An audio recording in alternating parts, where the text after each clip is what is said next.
Alhamdulillah wassalatu wassalamu ala rasulillah amma ba'd. Assalamu alaikum wa rahmatullahi wa barakatuh.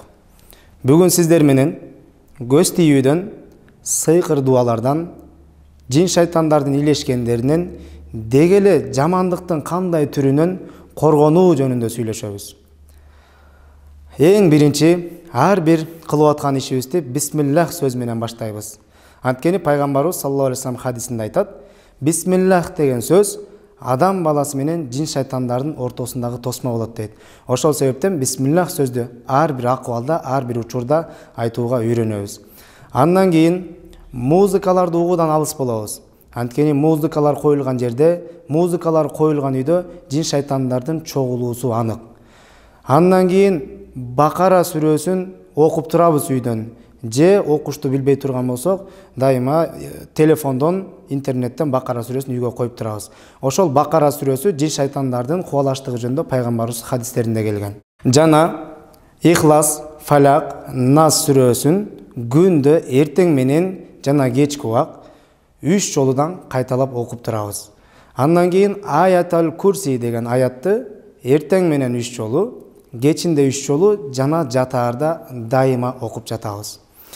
Андан кийин لا إله إلا الله وحده لا شريك له له الملك وله الحمد وهو على كل شيء قدير деген зикирди эртең менен 100 жолу, кечки убак 10 жолу кайталайбыз.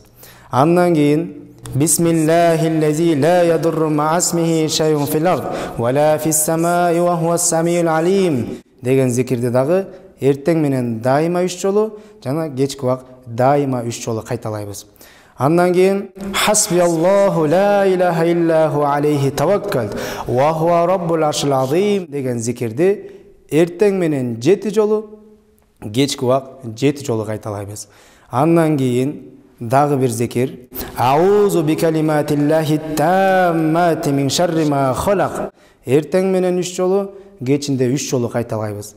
Андан сырткары ушул эле Аузу би калиматиллахи таммати мин шарри ма халак деген зикирди кайсыл бир жерге барганда, кайсыл бир үйгө барганда, кайсыл бир айылга конокко барганда дагы ушул дуаны бир жолу айтып койсоңуз, ошол барган жердин ар кандай зыяндарынан Аллах Таала сизди коргойт.